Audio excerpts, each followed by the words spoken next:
Oke, sip. Thank you, Satria. Oke, pertama-tama kita mau mengucapkan terima kasih kepada seluruh peserta yang telah mendaftar serta hadir tepat waktu. Kita harapkan kegiatan ini dapat membawa manfaat untuk kita semua. Tentunya terima kasih juga kami sampaikan kepada Kak Safa yang telah hadir di tengah-tengah kita, menyempatkan diri di sela-sela kesibukannya. Halo Kak Safa, gimana Kak kabarnya Kak? Halo. Baik, alhamdulillah. Kak Reza gimana nih kabarnya? Alhamdulillah, aku baik-baik saja sih Kak. Walau tugas kuliah juga lumayan banyak, tapi masih bisa senyum. Pagi hari masih bisa senyum, alhamdulillah. Oke. Iya dong, iya. Oke. Mungkin teman-teman udah nggak sabar ya untuk dengerin materi dari Kak Safa kan. Nah, sebelum kita masuk ke materi ini, ada beberapa tata tertib yang perlu diperhatikan nih guys. Ya. Ini mungkin aku bacain aja ya. Nih, tata tertib yang pertama tuh minimal kehadiran di kelas 70% plus menyelesaikan 50% tugas untuk bisa dapat sertifikat. Kedua, saat kelas dilaksanakan, peserta diusahakan menyalakan kamera sebagai bentuk etika terhadap speakers. Nah, yang ketiga, peserta memasuki kelas menggunakan VBG Jago Cam yang udah dikasih di grup WhatsApp. Yang keempat, seluruh peserta diharapkan hadir di Zoom meeting tepat waktu. Kelima, seluruh peserta diimbau mengaktifkan video serta wajib menonaktifkan mikrofon selama acara berlangsung. Keenam, seluruh peserta dilarang membuat kegaduhan dalam bentuk apapun yang dapat mengganggu ketertiban acara. 7, seluruh peserta diharapkan untuk mengisi link absensi yang akan dikirimkan pada kolom chat untuk kepentingan pendataan. Dan yang terakhir, don't forget to have fun serta ambil ilmu sebanyak-banyaknya. Oh ya, kalau mungkin kalian ada yang lagi sarapan, mungkin nggak apa sarapan aja, sans banget. Kalau kan karena juga pagi ini kan jam 9 ya, mungkin masih pada sarapan, oke aja, sans aja untuk sarapan. Oke. Nah, waktunya nih kita sekarang kenalan sama speakers kita yang keren banget nih, yaitu Kak Safa. Oh ya teman-teman. Jadi Kak Safa tuh dipanggil Safa Asbid Istisan, atau bisa dipanggil Kak Safa. Dia tuh sekarang tuh merupakan social media content spesialis di Belajar Lagi. Kita panggil lagi kali ya. Halo Kak Safa. Halo Kak. Halo. Oke. Halo Oke Kak. semuanya. Mungkin peserta bisa say hi. Say hi coba di chat. Oke, selamat pagi ya guys semuanya.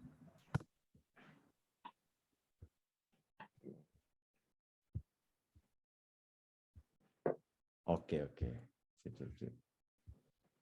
Mantap. Oke.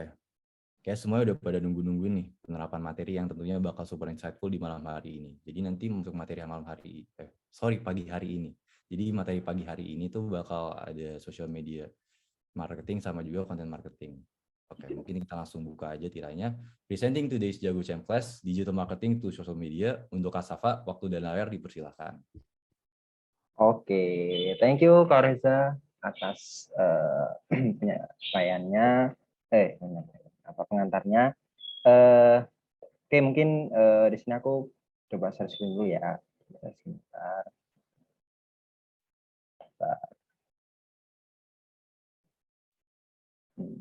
Oke.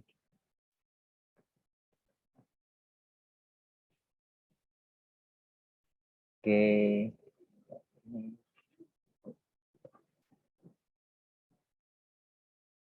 Ini udah kelihatan nggak ya PPT? Udah kelihatan Kak? Udah. Oke. Siap.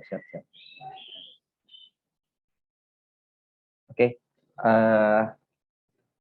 Selamat pagi semuanya. Assalamualaikum warahmatullahi wabarakatuh. Apa kabar semuanya teman-teman di peserta Jago Camp sesi kali ini? Mungkin di pagi hari ini kayaknya cukup pagi ya, ini jam 9 ya biasanya. Mungkin teman-teman mungkin ada yang baru mulai sarapan mungkin, atau mungkin ya baru memulai aktivitas gitu ya. Mungkin kalau misalnya teman-teman ada yang lagi sarapan atau lagi makan, boleh banget nih kita bisa sambil makan atau mungkin aktivitas ringan lainnya kayak gitu. Karena ada beberapa riset yang bilang katanya kalau kita tuh pagi hari itu kan lagi fresh-freshnya gitu kan. Kita lagi fresh-freshnya, jadi baru bangun tidur, baru selesai mandi atau mungkin baru selesai bersih-bersih misalnya gitu kan.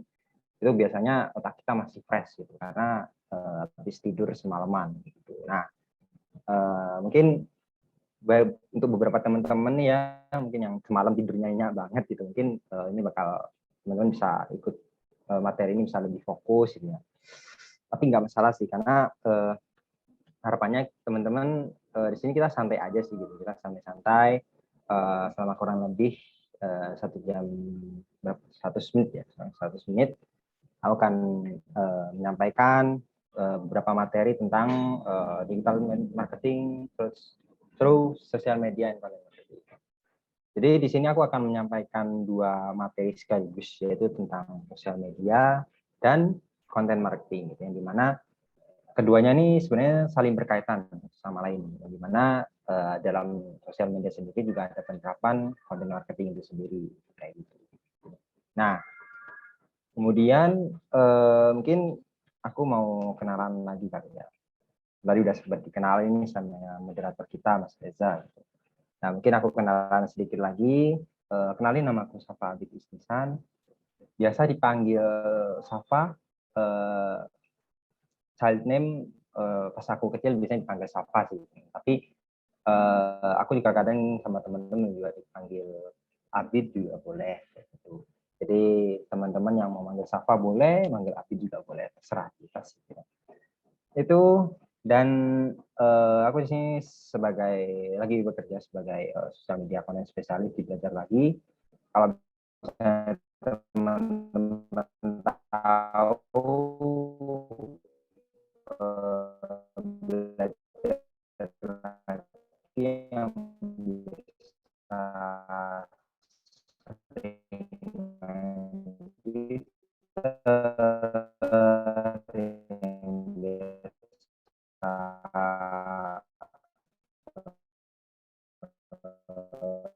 Halo Kak, Peran mungkin yang mungkin sering atau tweetnya dan sebagainya. Ya, Belajar Lagi. Halo, apakah ada gangguan nggak suaraku? ya mungkin tadi rada sedikit ini Mas, pecah-pecah dikit tadi. Oh, mungkin Ani ya, apa ada unstable connection? Oke. Oke.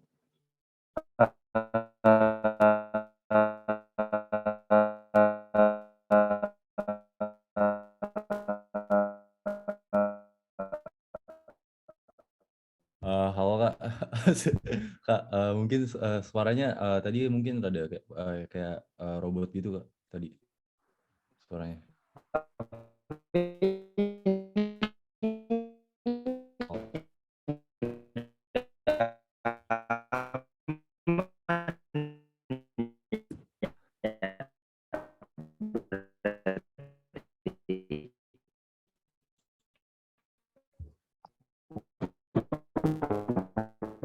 Oh, halo Kak. Bentar. Aman? Oke, sekarang aman, sekarang aman. Ya. Ya. Ya. Mungkin Kak bisa pindah tempat kali Kak, kalau sinyal di situ rada jelek. Atau mungkin sinyalnya diganti Kak, ini internetnya.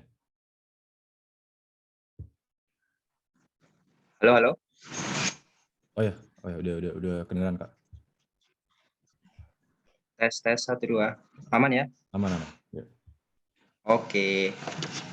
Ini share screen-nya juga udah tampil ya? Aman ya? Aman. Oke. Kalau gitu aku lanjut ya guys. Sorry barusan ada unstable connection. Oke, jadi mungkin aku lanjut. Bentar, aku share screen lagi. Bentar. Oke. Apa ini? Oke. Aku lanjutin. Jadi yaitu mungkin sedikit perkenalan dari aku terkait dengan data diri aku, dan mungkin teman-teman bisa connect aku di LinkedIn atau di Instagram juga boleh kalau misalnya teman-teman pengen kenalan lebih lanjut atau pengen diskusi. Dan kebetulan aku juga domisili lagi di Malang nih ya, mungkin dari teman-teman ada yang dari Malang, boleh banget kita sharing-sharing bareng-bareng, ngobrol-ngobrol di Malang sini sambil ngopi dan sebagainya gitu.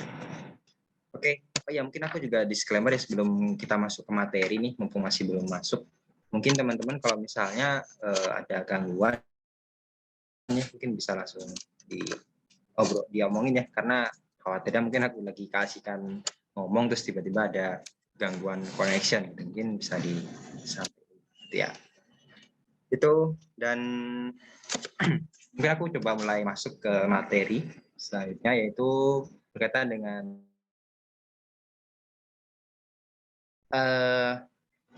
mungkin teman-teman udah nggak asing ya dengan namanya sosial media, yang mana kita tahu sosial media sendiri sudah sering kita pakai, sudah sering berseliweran di media di handphone kita dan sebagainya.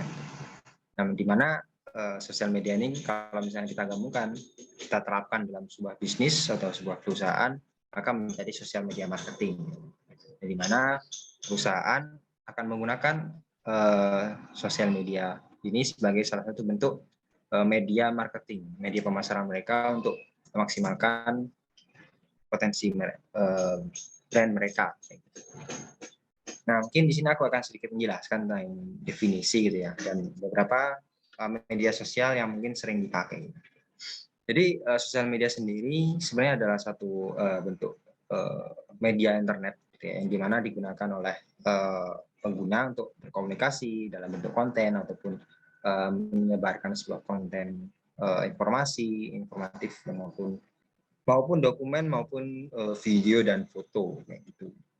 Jadi mungkin udah ya seperti pada umumnya lah ya teman-teman, udah mungkin tanpa perlu mendefinisikan dengan menggunakan atau praktek saja udah mungkin udah paham tentang apa itu sosial media. Nah, kemudian berkaitan dengan yang namanya media. Media dari sosial media tuh jenis-jenisnya ada apa aja sih? Gitu ya.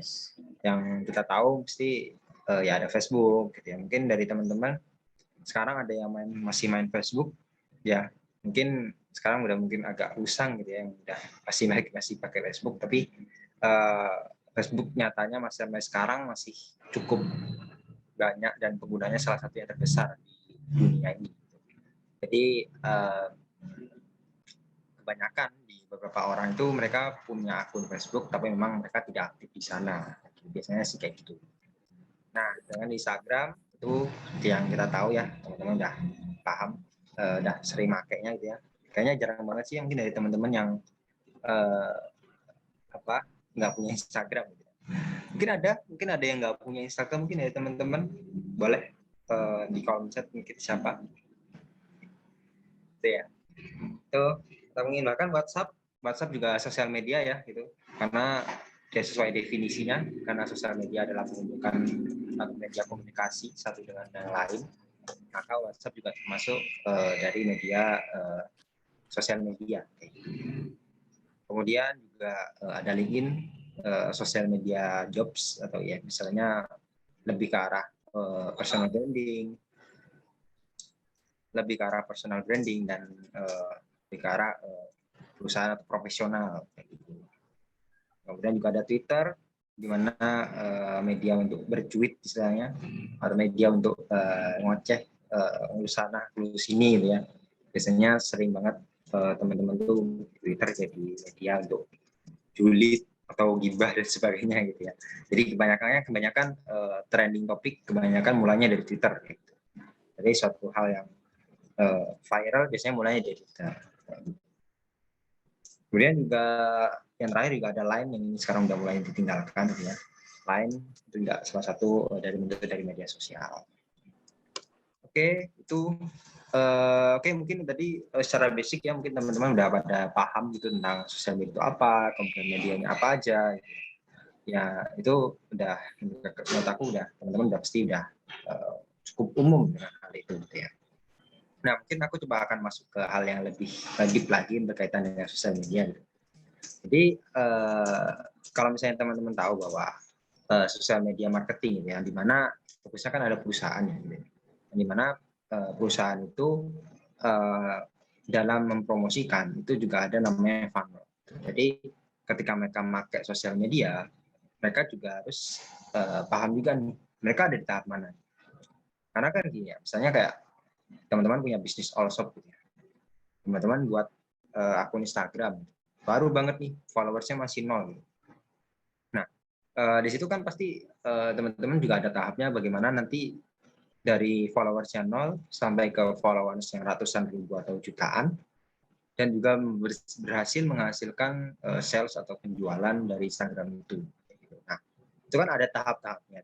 Jadi nggak bisa ujuk-ujuk kayak teman-teman dari 0 terus tiba-tiba besok udah langsung 1 juta followers, itu nggak mungkin ya, kecuali kalau beli followers gitu ya. Nah, itu jadi makanya dari proses dan tahap itu ada satu hal yang didefinisikan, itu adalah namanya social media marketing funnel. Itu adalah tahap-tahap atau proses bagaimana sebuah sosial media itu berkembang. Yang pertama dari nol followers, dari nol reach, sampai nanti akhirnya bisa sampai jutaan atau ratusan atau mungkin hanya ribuan followers. Kayak gitu. Nah, mungkin di antara teman-teman udah ada yang paham nih terkait dengan funnel, gitu ya, marketing funnel.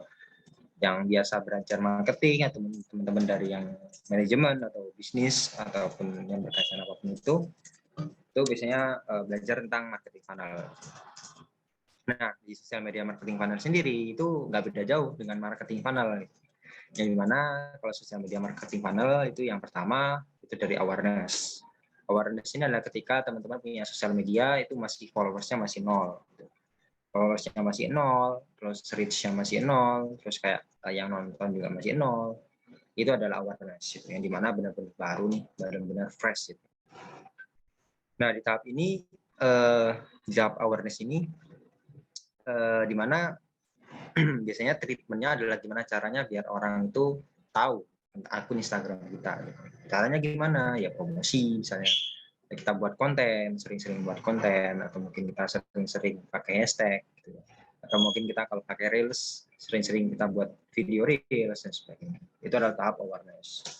Kemudian yang kedua, ketika teman-teman udah punya dapat followers, udah dapat audience istilahnya, mulai ke tahap consideration, di mana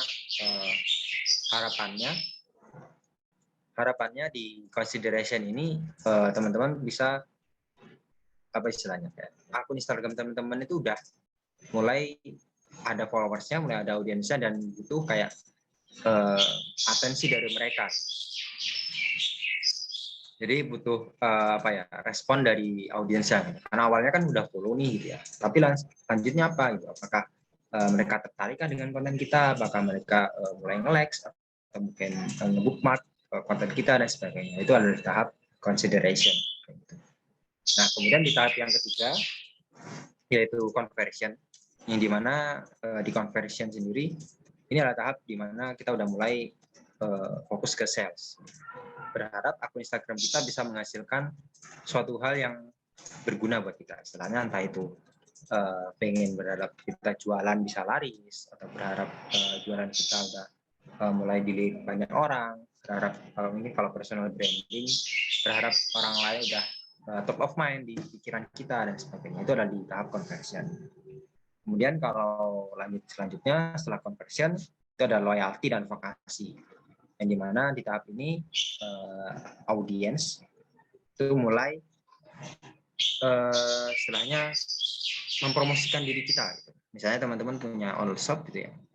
Nah, ketika teman-teman punya online shop terus ada orang yang beli, dan orang yang beli itu kasih rekomendasi ke temannya, maka itu sudah termasuk dengan loyalty atau vokasi.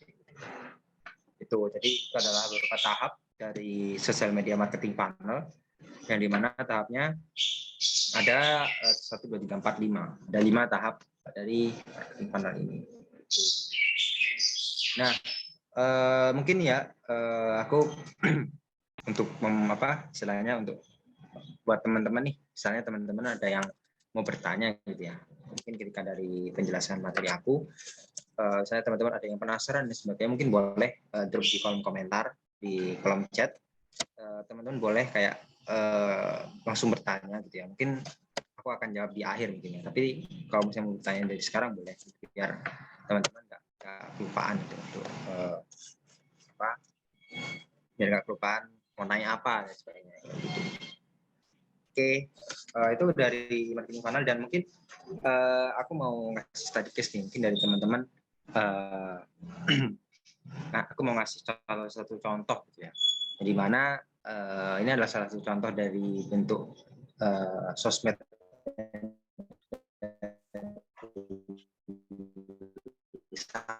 Sasa. Jadi Sasa ini mana ya jadi Sasa bumbu lodeh ini, bumbu sayur lodeh ini adalah produk baru dari Sasa, di mana mereka lagi mau promosikan produk barunya di sosial medianya. Nah, di sini aku mendefinisikan dari konten ini adalah konten awareness. Mungkin teman-teman kalau mau ada yang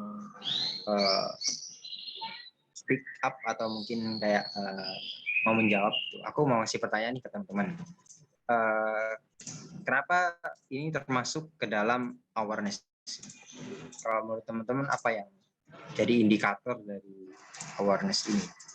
Mungkin teman-teman ada yang mau bersuara mungkin boleh, atau mungkin teman-teman mau via chat juga boleh.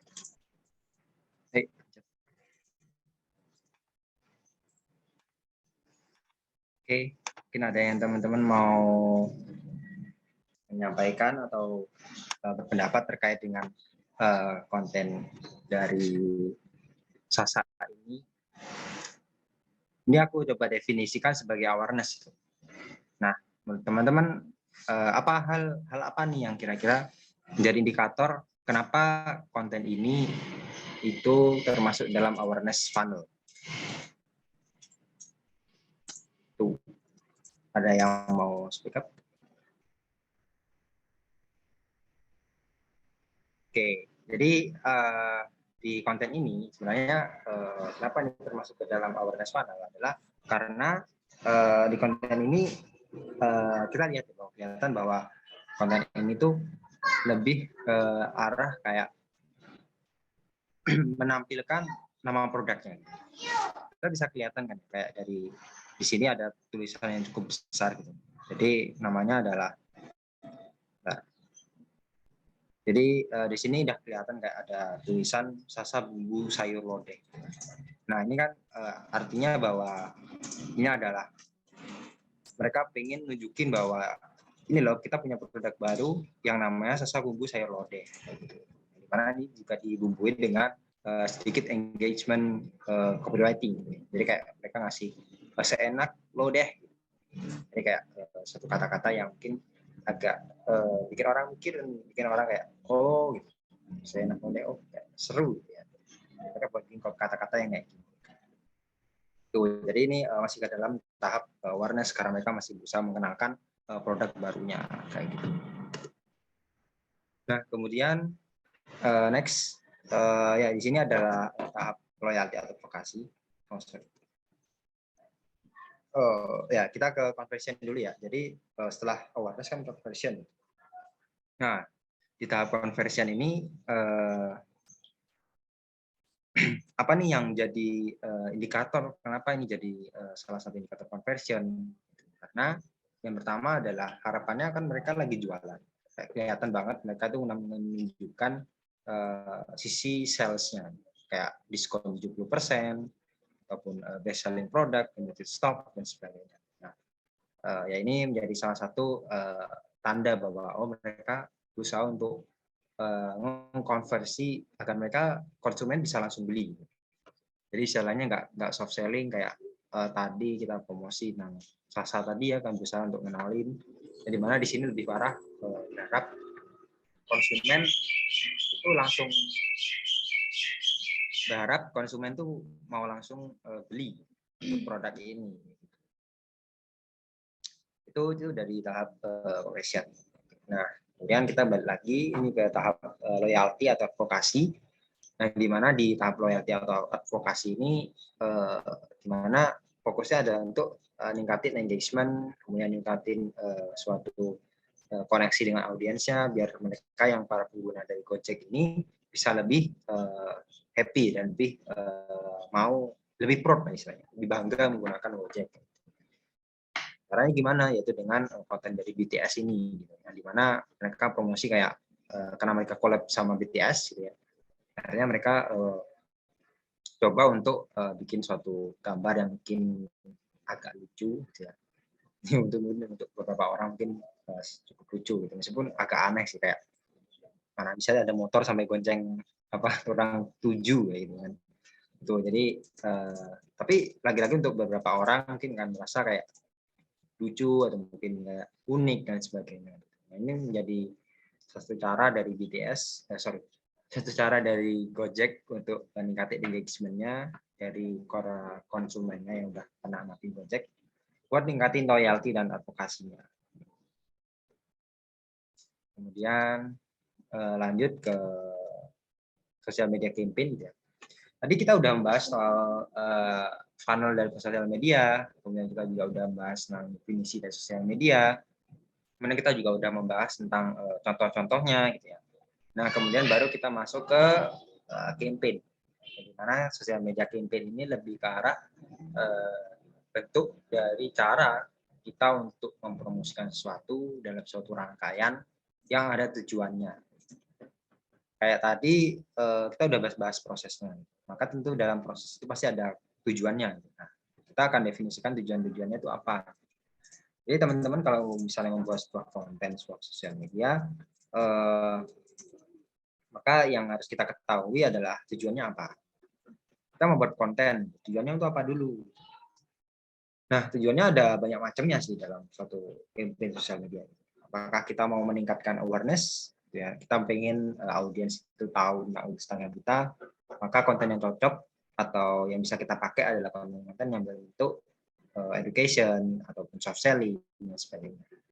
Sedangkan kalau untuk yang boost conversion dan sales itu lebih ke arah gimana caranya teman-teman buat konten yang bisa convert ke sales, yang dimana konsumen nggak perlu mikir panjang, dimana konsumen bisa langsung beli, nggak perlu stalking lagi, dimana teman-teman audiens itu bisa langsung tertarik untuk beli produk kita.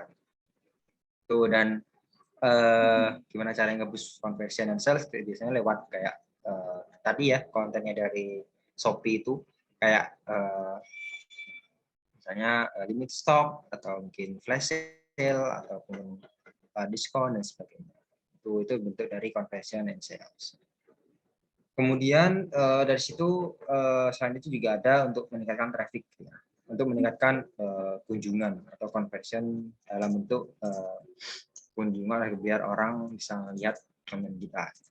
Dan tujuannya mungkin untuk membaca newsletter ataupun daftar webinar dan sebagainya. Jadi untuk ya istilahnya traffic ini biasanya lebih ke arah traffic website gitu ya. Jadi dari sosmed mereka buat konten, harapannya bisa akan drive ke website mereka sehingga audiens atau konsumen bisa langsung klik dan mengunjungi website kita. Ini ada suatu tujuan untuk meningkatkan traffic dari artikel website itu sendiri. Bentar ya guys.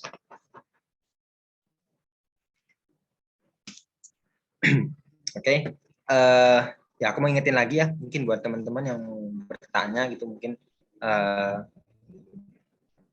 pas lagi aku jelasin mungkin ada teman-teman yang kurang jelas atau mungkin ada suatu pertanyaan, boleh banget di kolom komentar, nanti akan aku jawab di sesi tanya jawab nanti. Oke, next. Gimana caranya kita membuat sosial media campaign atau cara kita membuat sebuah konten sesuai dengan tujuan-tujuan tadi. Sebenarnya mungkin mudah aja ya, kayak kita tahu tujuan, tahu panel kita apa, kemudian tahu kondisi kita, brand kita kayak gimana, kemudian juga tahu soal kita mau bawa perusahaan atau brand ini kemana gitu ya, harapannya kayak gimana. Nah, dari situ mungkin kita langsung buat aja. Mungkin untuk misalnya untuk lebih sistematis gitu ya, jadi kita lebih ke arah kayak nggak lebih terstruktur. Jadi kita bisa membuat ada step by step-nya. Yang mana step yang pertama kita bisa set goal tadi sesuai dengan yang aku sampaikan tadi, ada increase awareness, ada increase traffic ataupun conversion and sales. Nah, di situ setelah kita tentukan salah satu goals-nya, baru kita buat buyer personanya. Buyer persona ini apa? Adalah buyer persona ini adalah bagaimana pandangan istilahnya konsumen itu kepada kita tuh kayak gimana sih? Atau kayak istilahnya kayak konsumen tuh sukanya apa? Konsumen tuh sukanya kayak gimana? Mereka suka kayak gimana sih? Itu adalah salah satu bentuk dari buyer persona. Nah, kemudian selanjutnya kita bisa buat sosial media kalender. Nah, kalau misalnya dalam campaign kan berarti jangka panjang ya. Kayak kita buat campaign, buat konten nggak mungkin kita cuma sekali buat konten terus sudah. Harapannya ketika teman-teman buat konten di sosmed itu ada keberlanjutan. Jangan cuma buat satu konten terus ya udah terus selanjutnya kan teman-teman nggak upload konten lagi. Sebenarnya buat konten lain sebagainya. Itu ya. Harapannya teman-teman ada keterkaitan antara satu konten dengan konten yang lain. Itu yang ketiga. Yang keempat yaitu research right tools to boost productivity, yang dimana teman-teman bisa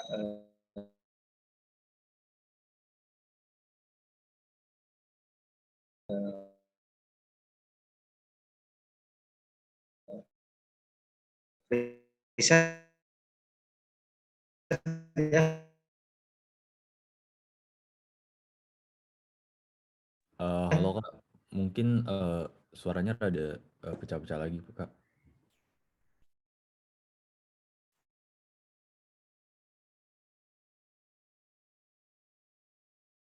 Halo Kak Safa.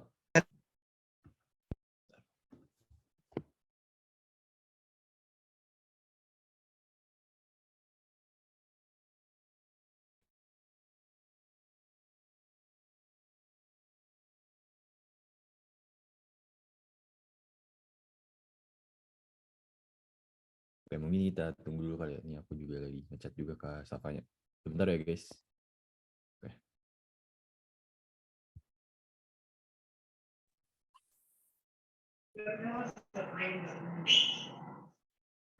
Halo Kak.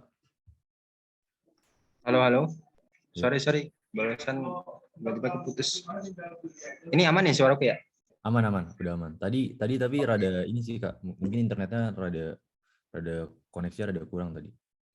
Iya. Sorry ya guys, barusan kayaknya tiba-tiba koneksinya up and down gitu. Oke, enggak apa-apa Kak. Koneksinya kurang stabil sih. Tadi sampai mana ya kira-kira? Tadi tuh kalau Putusnya. nggak salah sampai sosial media ini Kak. Oh ya, ini yang kalender ya. Social media kalender. Ini ya.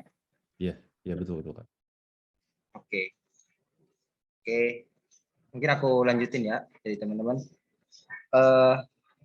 Ya jadi di sosial media campaign ini, yang pertama teman-teman bisa ada step by step khusus ya. Jadi teman-teman bisa buat konten yang bisa terstruktur gitu. Itu yang pertama, teman-teman bisa set sosial media campaign, goals-nya kayak gimana. Gitu. Kemudian yang kedua, teman-teman bisa buat buyer personanya kayak gimana dan sebagainya. Kemudian yang ketiga, teman-teman bisa juga untuk buat kalender, gitu. Karena buat campaign tentu jangka panjang gitu ya. Jadi teman-teman bisa buat kalendernya kayak gimana. Kemudian yang keempat yaitu teman-teman bisa menggunakan tools, ya. Caranya gimana biar audiens kita atau konten yang kita buat itu bisa lebih bagus lagi, bisa lebih banyak lagi yang lihat, entah itu pakai ads ataupun deliver ke platform lain dan sebagainya. Kemudian yang terakhir yaitu kita buat kontennya. Ya seperti biasa kontennya itu harus yang menarik ya, konten yang bisa menarik audiens. Itu.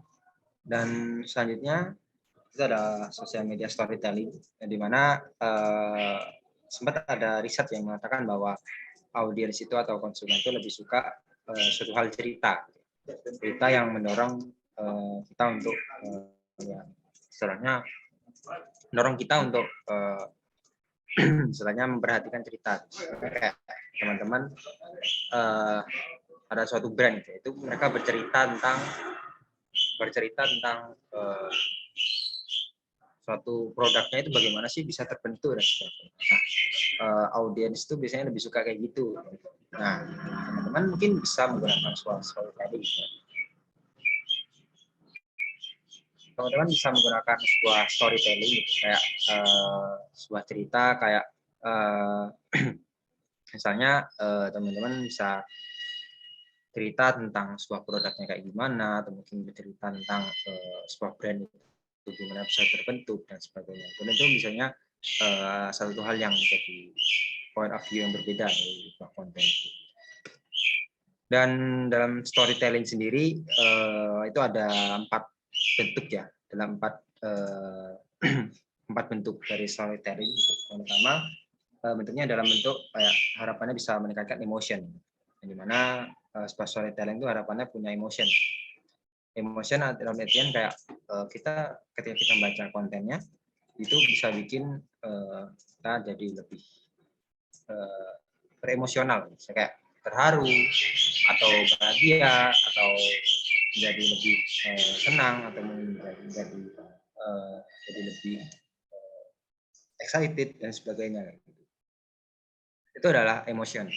Kemudian action yaitu diharapkannya kayak kita bisa action akan suatu hal kayak nge-like ataupun misalnya kayak kita bisa suka akan hal itu, bisa mempromosikan atau kita tular ke teman-teman yang lain, bisa advokasi ke teman-teman yang lain dan sebagainya. Nah, kemudian yang ketiga yaitu adalah value, yang dimana teman-teman bisa ketika membuat storytelling itu harapannya ada value-nya. Yang dimana value ini kan penting banget ya untuk bisa meningkatkan emotion dan action tadi. Jadi ada value-nya apa, nilai dari storytelling itu apa. Kemudian yang terakhir yaitu yang keempat yaitu ada memori. Harapannya bisa bikin orang juga ingat-ingat gitu ya, memorize akan suatu hal. Misalnya kayak wah bener nih kayak yang diceritain brand ini kayak dulu pernah terjadi pada aku sekian tahun yang lalu gitu. Nah, itu juga bisa dilakukan. Jadi kayak bikin orang recalling ke masa lalunya atau mungkin kayak ke suatu peristiwa masa lalu yang mungkin pernah terjadi di orang lain ataupun yang sebagainya. Itu jadi ada 4 metrik ya yang harus kita indikator yang harus kita maksimalkan di dalam social media storytelling. Oke, yang selanjutnya itu kita masuk ke content marketing. Ya, sesuai dari arahan dari tim teman-teman, dari harapan panitia, kalau di sini aku akan menyampaikan 2 materi, yaitu sosial media dan konten. Mungkin teman-teman melihat kayak materinya padat banget gitu ya, atau mungkin kayak kelihatan lalu padat dan mungkin kayak nggak kebahas semua. Gitu. Nah, mungkin karena waktu yang terbatas dan juga ada materi yang cukup banyak juga, jadi aku berusaha untuk memadatkan materi. Tapi kalau misalnya teman-teman mungkin pengen diskusi lagi nih, gitu ya, mau ngobrol dan istilahnya belajar bareng aku, is okay banget. Aku sangat open untuk teman-teman bisa connect atau kontak ke Instagram aku atau ke LinkedIn aku. Aku sangat senang bisa kalau misalnya bisa teman-teman bisa kita saling belajar, sharing gitu. Oke, itu dan next kita ke konten marketing. Di konten marketing sendiri, apa sih sebenarnya konten marketing itu?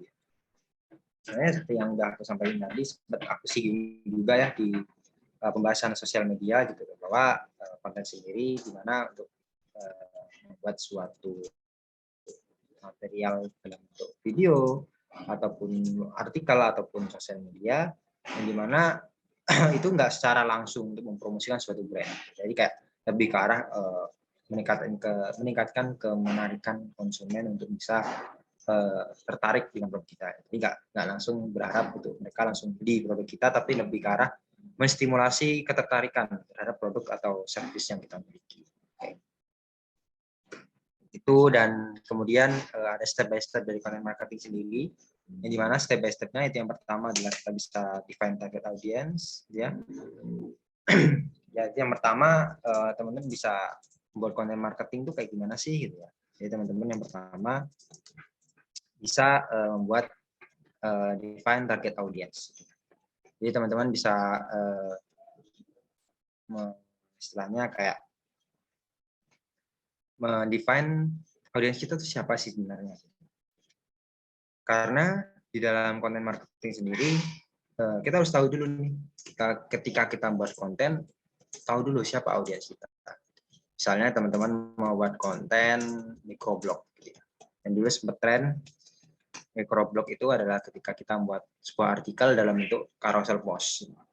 Teman-teman buat microblog mau buat sebuah media baru, gitu ya. Tapi teman-teman bingung nih, gitu ya. Audiens kita siapa sebenarnya?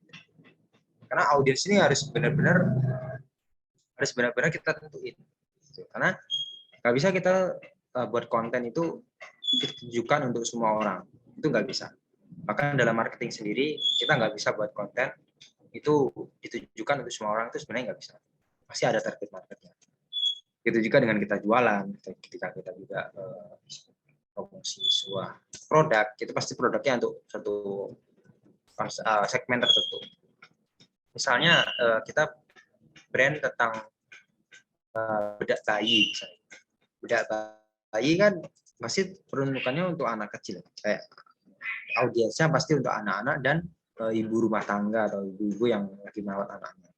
Maka nggak mungkin dong kita buat konten yang berkaitan dengan anak muda, kayak misalnya bedak bayi peruntukan untuk anak muda dan sebagainya. Mungkin kayak itu nggak cocok gitu, bukan targetnya mereka.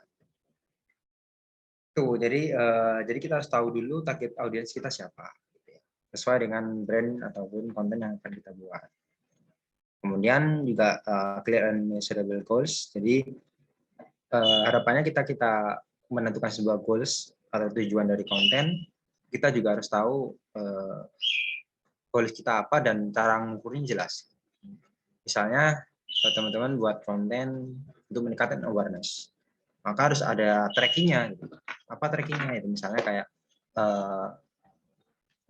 kayak trackingnya adalah ketika kita berusaha untuk meningkatkan awareness, maka indikatornya adalah reach-nya atau indikator dari impression dari konten kita berapa dan sebagainya. Itu adalah define atau goals yang bisa terukur. Jadi kita bisa mengukur semakin tinggi reach-nya, maka semakin tinggi juga awareness atau goals awareness yang kita tentukan. Itu yang kedua. Yang ketiga adalah relevant buyer persona. Jadi teman-teman bisa menentukan buyer personanya yang relevan sesuai dengan audiensnya kita. Audiensnya kita itu sukanya apa? Misalnya kayak tadi tentang bedak bayi. Nah, kita harus tahu ibu rumah tangga sukanya kontennya kayak gimana. Gitu.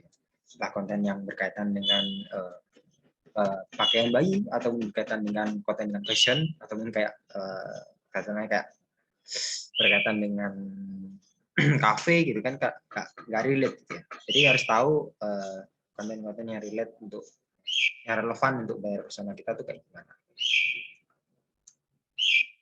Oke, itu. Dan yang ketiga, yang keempat yaitu diverse range content. Ya, jadi konten yang kita buat itu range-nya juga luas, jadi bisa dinikmati beberapa orang, beberapa kalangan. Jadi kalangan yang punya, misalnya, mohon maaf, kayak dari penghasilan tinggi sampai berpenghasilan rendah itu bisa dinikmati kontennya. Jadi nggak cuman relevan ke satu segmen aja. Dalam artian segmen ini segmen yang berkaitan kayak besar tidaknya penghasilan ataupun segmen dari tempat tinggal dan sebagainya. Itu bisa lebih relevan. Dan yang selanjutnya yaitu yang kelima, yaitu adalah platformnya. Jadi harus tahu dulu nih juga platformnya apa gitu. Tentu kalau misalnya kita membuat konten microblog, nggak bisa kita buat di TikTok, karena TikTok kan medianya video ya gitu. Jadi kita harus tahu dulu platformnya apa, kita mau upload di mana, itu juga harus ditentukan. Kemudian yang terakhir yaitu robust social media and promotion strategy. Nah, itu mulai merancang sosial media strategi dan promosinya akan gimana. Itu dari step by step, dari membuat konten marketing, jadi tahap-tahapnya kayak gimana, cara-caranya kayak gimana, sebagai bentuk dari bagaimana kita buat konten marketing yang lebih terstruktur. Gitu. Kemudian selanjutnya, yang selanjutnya yaitu adalah konten marketing matrix. Jadi dalam sebuah konten kita harus bisa mengukur seberapa besar konten yang kita buat. Jadi kita harus tahu juga dari goals-nya kita itu kita bisa mengukurnya dari mana. Karena kebanyakan orang itu kayak yang penting kita buat konten itu, nggak peduli berapa banyak, yang penting buat konten. Kebanyakan orang berprinsip kayak gitu, padahal itu prinsip yang salah sebenarnya. Itu prinsip yang salah karena kita harus tahu juga gitu, kayak mengukur setiap postingan itu kontennya reach-nya berapa, kemudian juga conversion-nya berapa, kemudian likes-nya berapa, komennya berapa, itu harus kita ukur sebenarnya. Ini nggak bisa sembarangan. Kan ya orang-orang cenderung kayak ngebus aja lah, yang penting konten, tapi nggak tahu hasilnya kayak gimana. Karena kalau misalnya kita ternyata nggak berhasil atau goalsnya ternyata nggak maksimal, ya otomatis ya gagal di konten itu. Meskipun kita membuat konten sebanyak mungkin, tapi kalau ternyata metriknya rendah, ya sama aja gagal. Itu dan ada 5 metrik dari konten marketing sendiri. Yaitu yang pertama adalah berkaitan dengan brand awareness. Jadi yang pertama adalah gimana caranya teman-teman dalam brand awareness sendiri, kayak misalnya teman-teman bisa meningkatkan kayak impression atau yang bisa diperhatikan. Jadi teman-teman kalau misalnya mau tujuannya untuk meningkatin brand awareness gitu ya. Nah, teman-teman bisa ngelihat nih dari apa? Yang pertama dari retweet-nya, dari impression-nya berapa orang yang lihat konten. Kemudian juga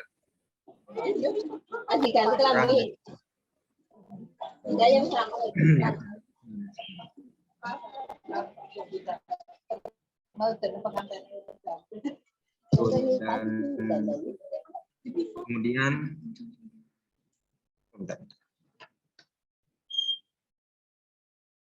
Oke, sorry ya guys.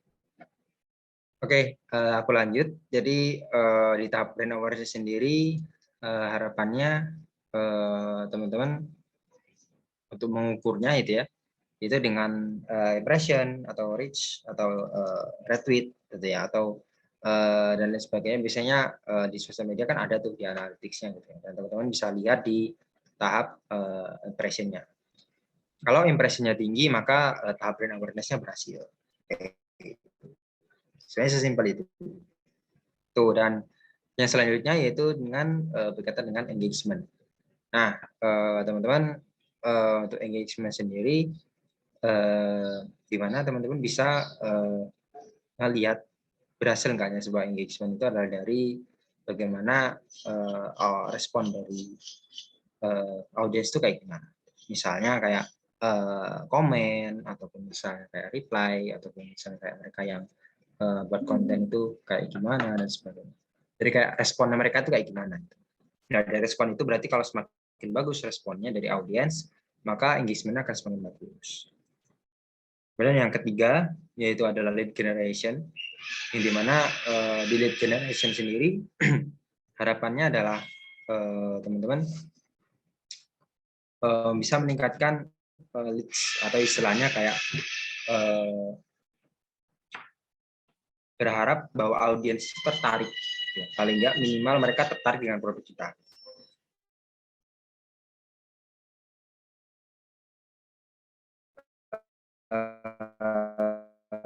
Indikatornya apa? Misalnya mulai tanya-tanya tentang produk kita, mulai tanya-tanya bahwa Mas jualan apa sih sebenarnya, atau misalnya lead generation ini lebih ke arah kayak ada orang nggak sih yang tertarik sama produk kita gitu. Semakin banyak yang tertarik dengan produk kita, misalnya mereka tanya-tanya tentang produk kita, tentang benefit produk kita dan sebagainya, maka itu adalah bentuk dari lead generation. Semakin tinggi, semakin banyak yang tanya, maka semakin tinggi juga lead generation-nya. Kemudian yang keempat yaitu adalah SEO metrics. Itu SEO metrics ini biasanya digunakan untuk sebuah konten yang di artikel ya, kayak misalnya konten di sebuah website dan sebagainya. Metriknya sendiri biasanya dipakai dengan menggunakan kayak ada namanya backlink gitu. Backlink ini dipakai untuk meningkatkan impresi atau kunjungan terhadap konten kita. Nah, biasanya di track menggunakan tools kayak Ahref atau Moz dan sebagainya. Jadi bisa dicek suatu kunjungannya, seberapa besar trafficnya. Kemudian yang kelima, yang terakhir yaitu adalah sales enablement, yaitu dimana kayak bertujuan untuk meningkatkan salesnya, kayak sales conversion rate, sales cycle length dan sebagainya. Jadi kayak tujuannya untuk ningkatin penjualan, gitu ya. Jadi lebih fokus ke gimana caranya meningkatin penjualan, lebih ke arah conversion sebenarnya, kurang lebih kayak gitu.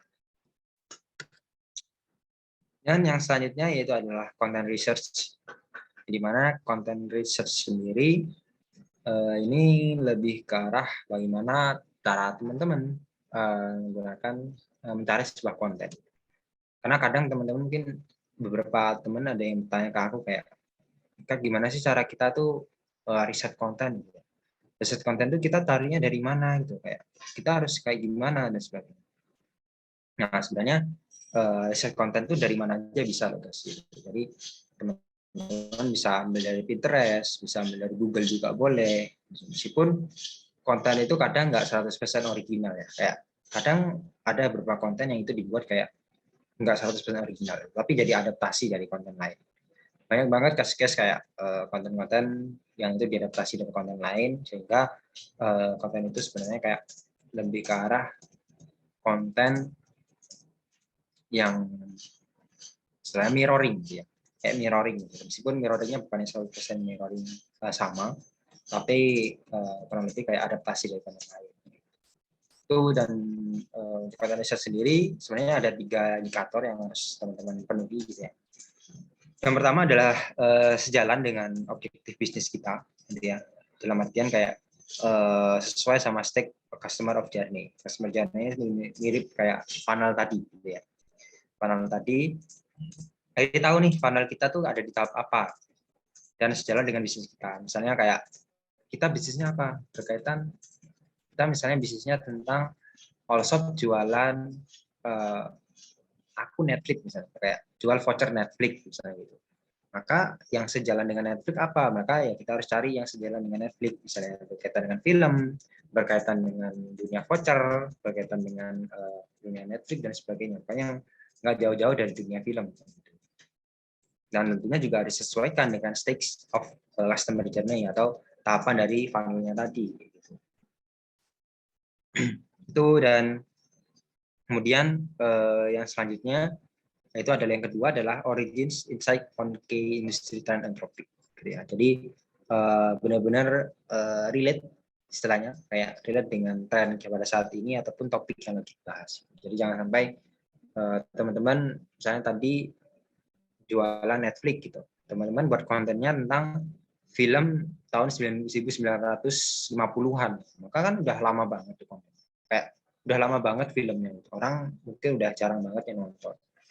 Maka makin jarang orang nonton juga ya nggak akan relate dengan audiens gitu. Makanya kontennya benar-benar harus sesuai dengan tren topik yang ada saat ini.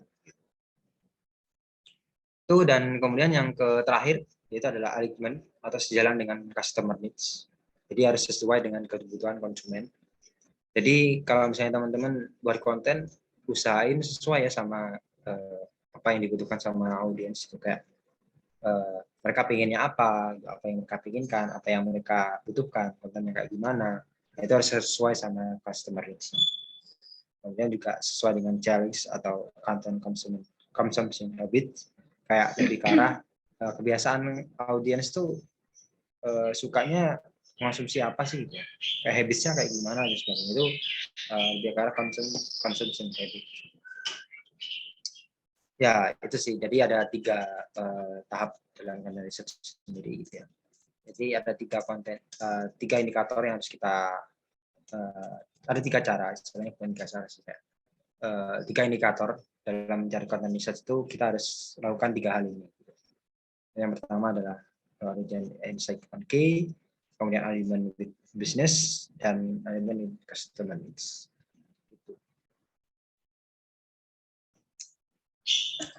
Ini siapa ya, ada yang coret-coret nih. Oke, Yang selanjutnya yaitu tentang aku ada sebuah study case gitu ya. Jadi berkaitan dengan Starbucks kemarin, jadi sempat viral di Twitter bahwa katanya Starbucks udah mulai ada versi BPJS-nya di Alfamart. Gitu. Jadi di Alfamart ini sekarang udah mulai ngejual Starbucks. Jadi apakah Starbucks mulai berusaha untuk meningkatkan penjualan mereka atau meningkatkan awareness mereka? Gitu. Jadi mereka udah mulai terjun ke minimarket. Gitu. Dan sebenarnya kayak dari konten ini kayak kita lihat dari segi kontennya. Konten ini terakhir aku lihat di Twitter likes-nya udah sampai 78.000 lebih. Dan itu masih bisa bertambah terus bertambah setiap harinya. 78.000 lebih dengan konten yang sederhana ini, kayak cuman membahas tentang Starbucks, kayak cuma melaporkan berkaitan dengan Starbucks ada dijual di Alfamart. Kemudian langsung rame di masa dan akhirnya dapat likes 78.000 lebih. Tentu ini kayak suatu hal yang luar biasa bagi seorang pemilik akun ini karena nggak menyangka bisa sampai 78.000 padahal hanya konten seperti ini. Tapi sebenarnya apa yang bisa jadi notes dari konten ini? Yang bisa kita pelajari dari konten ini? Yang bisa kita pelajari adalah unik, ya, atau kayak suatu hal yang keunikan. Di mana ada suatu hal yang baru, kemudian dia berhasil nge-boost konten ini,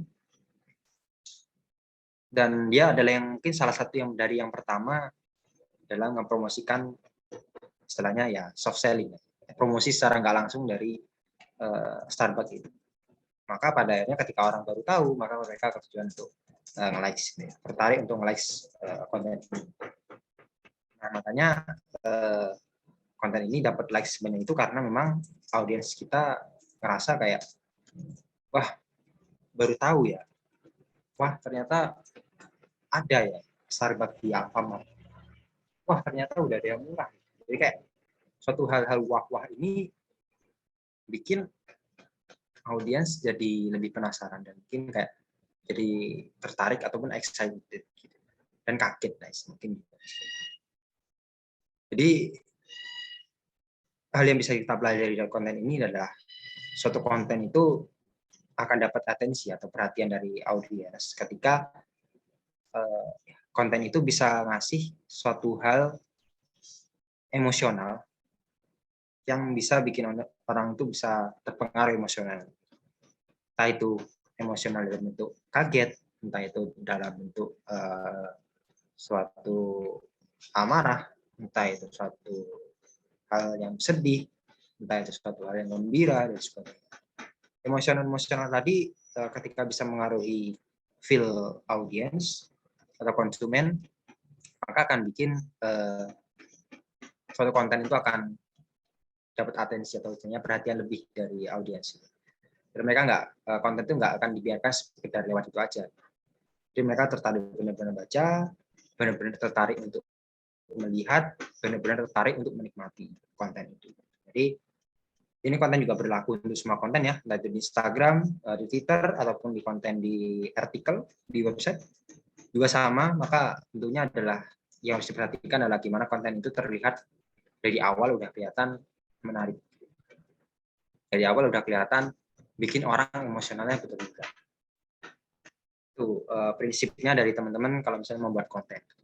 Sebenarnya sederhana sih, kayak teman-teman bisa buat konten yang bikin orang emosional tadi, itu teman-teman udah kayak peluang untuk viralnya kemungkinan besar udah 50%.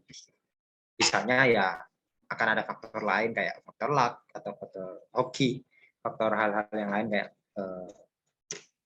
konten-konten yang kadang nggak sangka tiba-tiba viral.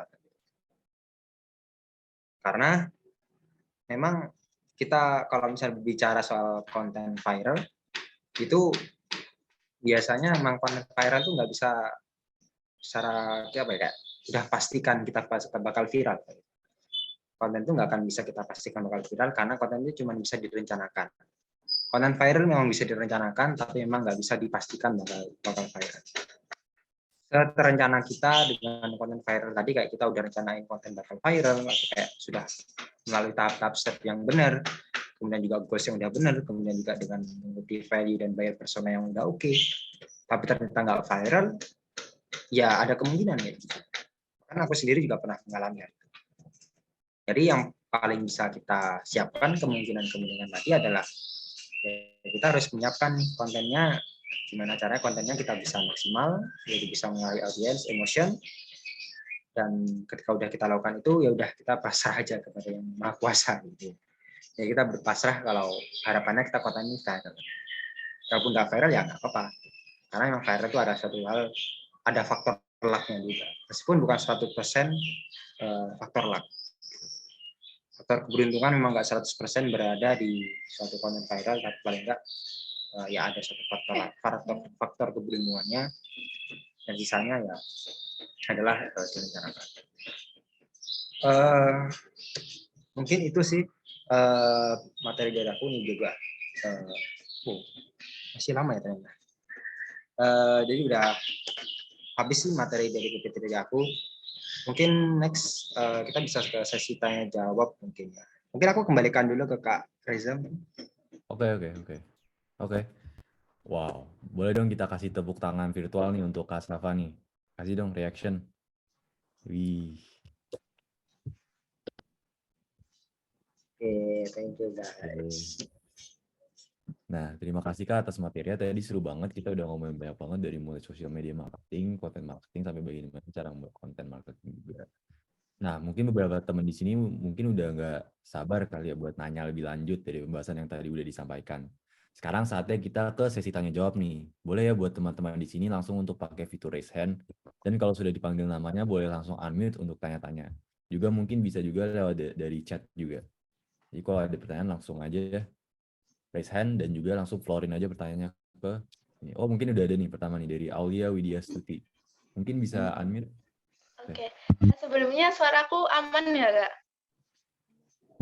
Aman. Oke. Sebelumnya terima kasih atas materinya, Kak Safa. Sangat menarik ya mengenai content marketing ini. Jadi aku izin bertanya terkait content marketing tadi, kan ada beberapa metrik, salah satunya CEO. Dan CEO itu ternyata ada tools-nya, yaitu Ahrefs sama Moz. Pertanyaan aku, apakah Ahrefs sama Moz ini bisa nge-tracking semua sosial media atau cuman beberapa sosial media aja, dan bagaimana sih sistem kerja atau bagaimana cara kita menggunakan si Ahrefs sama Moz ini? Thank you. Oke, thank you Kak. Ini langsung aku jawab ya berarti ya, Kak Reza. Oke. Oke, thank you atas pertanyaannya Kak Aulia.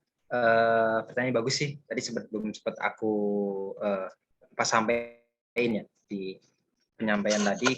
Salah satu dari metrik dari konten itu tadi adalah salah satunya adalah SEO metrics, di mana SEO metrics ini sebenarnya ditujukan khusus untuk konten yang berada di sosial media. Sosial media dalam artian sosial media website.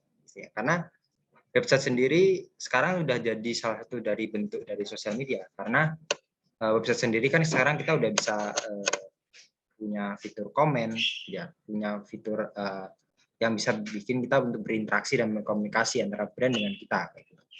Nah, makanya tadi aku sampaikan SEO metrik ini tujukan untuk website, gitu ya. Hanya khusus untuk website. Karena SEO sendiri itu ditujukan untuk website, karena SEO kan artinya adalah search engine optimization, di mana search engine ini kan biasanya dipakai untuk website. Gitu ya. Harapannya ketika orang nyari di Google itu yang muncul adalah website kita. Nah, itu adalah SEO, pengertian dari SEO. Nah, makanya SEO metrik ini tujukan untuk website saja, bukan untuk Instagram ataupun Facebook ataupun sosial media yang lain. Itu ya, kamu. Nah, kemudian untuk metriknya sendiri kan tadi seperti aku sampaikan juga, salah satu cara mengukurnya adalah menggunakan website Ahrefs atau Moz. Jadi Ahrefs atau Moz ini adalah suatu website sebenarnya. Jadi website yang digunakan untuk men-tracking website kita untuk tahu bahwa website kita ini trafficnya berapa sih, untuk tahu website kita ini dikunjungi oleh berapa orang kayak gitu. Jadi aplikasi website ini bisa bikin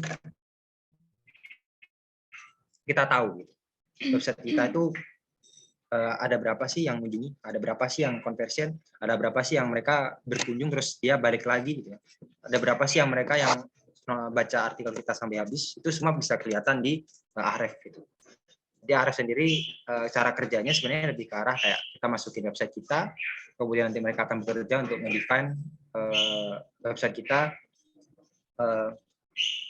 kayak nanti Ahref akan melaporkan traffic kita berapa, kemudian juga konten kita artikelnya dibaca berapa orang, kemudian juga mereka yang beraudiens atau istilahnya ngomen artikel kita berapa orang, atau mungkin mereka yang save artikel kita berapa orang. Itu semua bisa ke tracking di Ahref. Jadi Ahref ini adalah aplikasi yang bisa dipakai untuk SEO atau dalam bentuk website. Oke. Apakah sudah cukup berjawab dari Kak Aulia? Sangat-sangat terjawab, Kak. Terima kasih. Oke, sama-sama Kak. Ya. Oke, sip. Oke. Mungkin ada yang mau nanya lagi, mungkin bisa langsung resign aja. Kalau ada yang mau nanya. Oke, mungkin ada yang mau bertanya lagi dari teman-teman.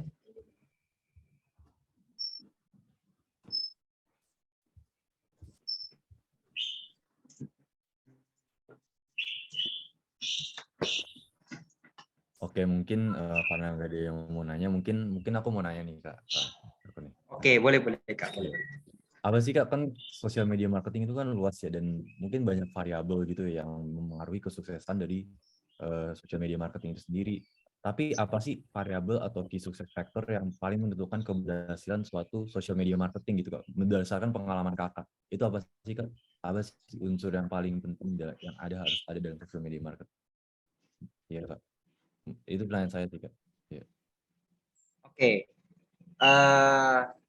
Variabel dalam sosial media marketing yang paling menentukan keberhasilan. Sebenarnya gini sih. Lagi-lagi seperti yang aku jelasin tadi bahwa sosial media itu kan ada banyak funnel-nya ya. Jadi ada funnel-funnel yang aku jelasin tadi. Jadi ada tahap-tahapnya gitu. Jadi ketika kita mulai dari 0 followers sampai kita punya ratusan ribu followers,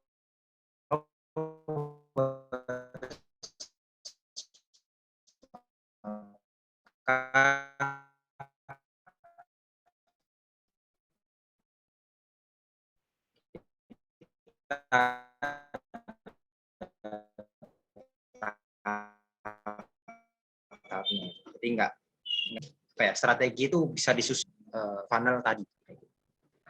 Maka tentu metriknya juga akan berbeda-beda. Maka misalnya kayak di dalam awareness itu.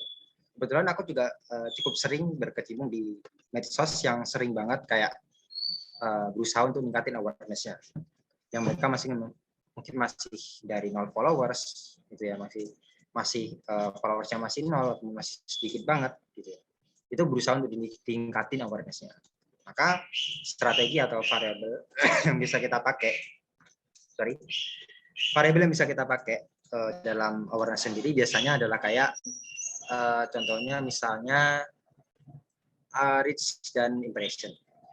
Jadi dua hal ini sebenarnya yang jadi patokan utama. Jadi kalau misalnya reach, awareness, reach dan impression konten kita bagus, maka bisa dikatakan konten kita berhasil.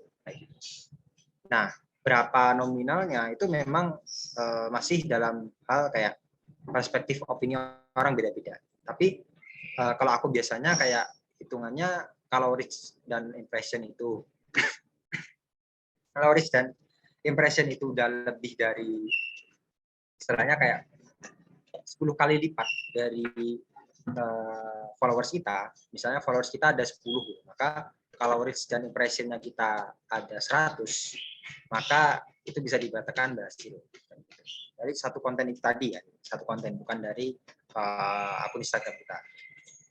Nah, kalau misalnya followers kita 100 atau mungkin 100.000 deh misalnya.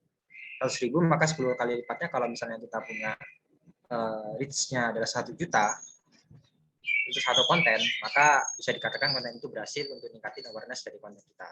Ya, dari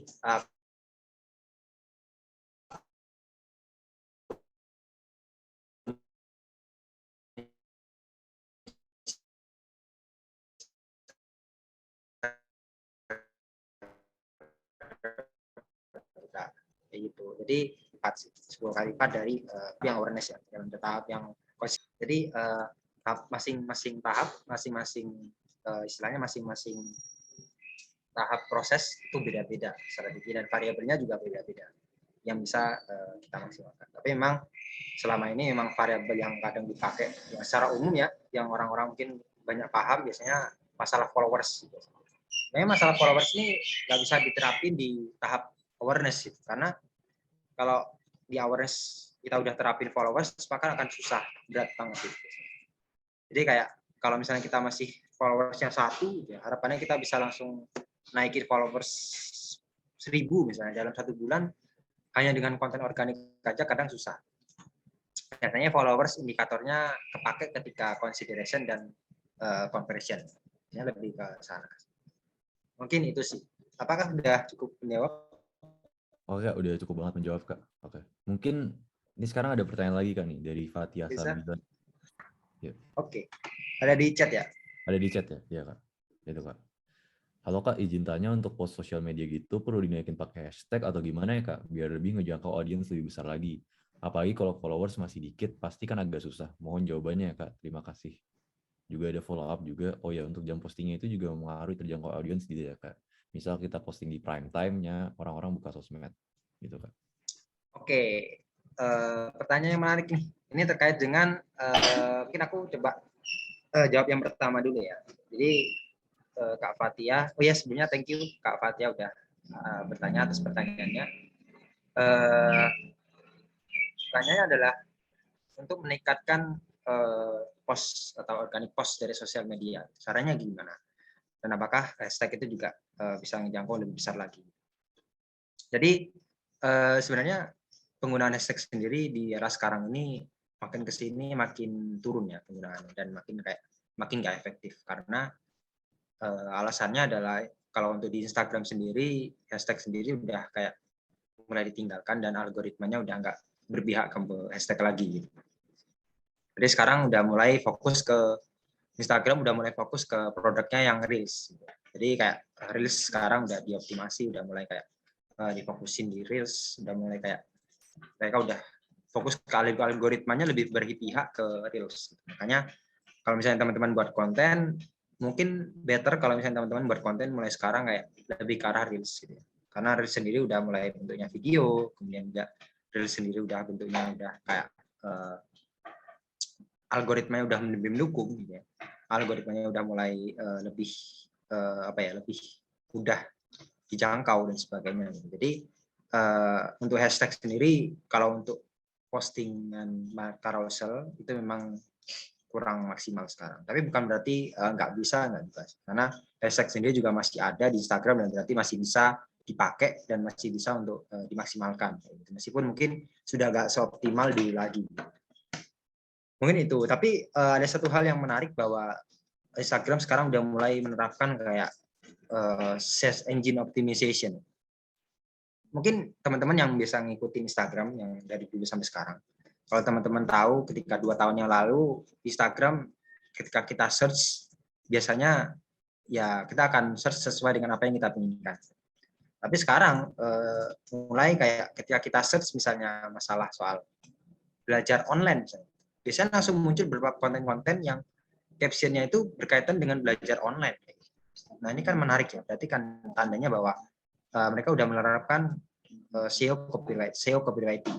Jadi di mana kata-kata yang ada di caption kita itu bisa dibaca sama Instagram dan nanti ketika orang nyari di search Instagram itu akan muncul di search Instagram. Jadi kalau misalnya teman-teman mulai sekarang usahain untuk caption diperhatikan gitu ya. Kalau misalnya teman-teman buat konten harapannya captionnya diperhatikan, terus juga captionnya lebih ke arah benar-benar sesuai dengan audiens kita, berharap kontennya sesuai dengan isi konten kita, captionnya kayak gitu. Jadi usahakan jangan ngawur lagi gitu. Jadi kadang kan biasanya kita buat caption kayak ya udah yang penting buat caption gitu. Yang penting ada CTA-nya ya udah gitu. Kadang kayak gitu kan. Tapi harapannya sekarang udah mulai algoritma yang mulai diperbaiki, maka harapannya teman-teman bisa lebih ke apa ya, misalnya dimaksimalkan, dioptimasi untuk captionnya kayak gitu. Itu sih dari aku kalau misalnya berkaitan sama kayak ningkatin organic reach atau organic post di sosial media gitu ya, salah satunya. Memang kalau kita bicara soal organic post memang sulit sih, memang kayak butuh waktu ya, karena yang namanya organik itu memang dimanapun butuh waktu, kayak butuh proses. Kalau misalnya teman-teman pengen cepet, ya teman-teman bisa pakai ads gitu. Tapi ya itu tadi resikonya adalah berbayar, teman-teman harus keluar duit dan sebagainya. Tapi ya itu tadi kayak ada pilihan yang harus kita bayar gitu.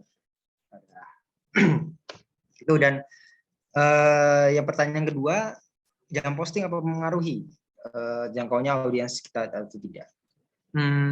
Ya, mempengaruhi, tapi lebih ke arah pengaruh ke followers.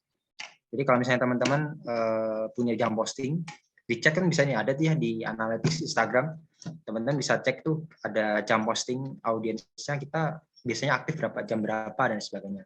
Nah, di situ teman-teman bisa cek di Instagram teman-teman.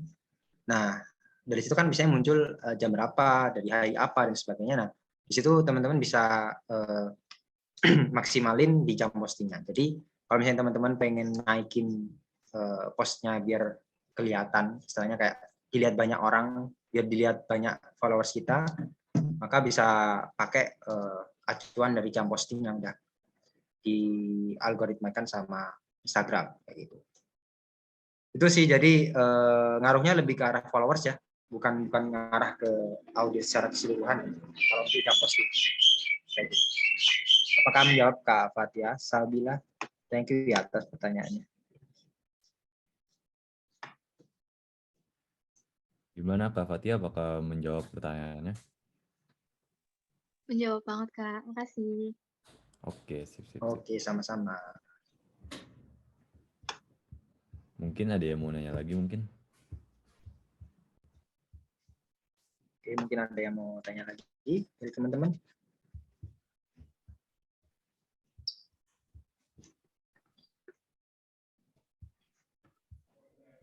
Oke, mungkin karena nggak ada yang mau nanya lagi, mungkin sesi tanya jawab tadi menjadi hidangan penutup bagi kelas kita untuk hari ini. Nah, tapi sebelum kita tutup nih, ada sesi foto dulu nih, ya kan?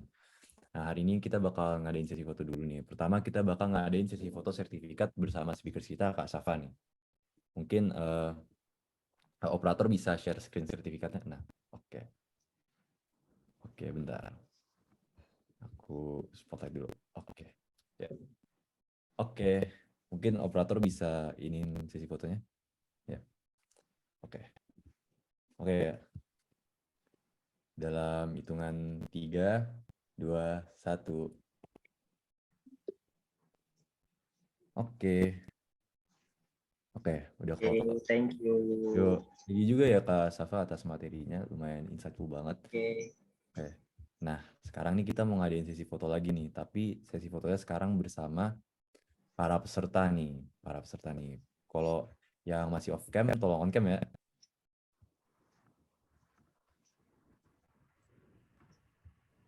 Oke. Oke, yuk pada on cam yuk.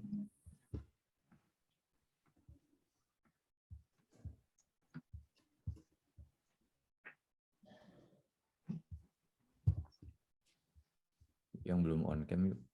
Aku tunggu ya.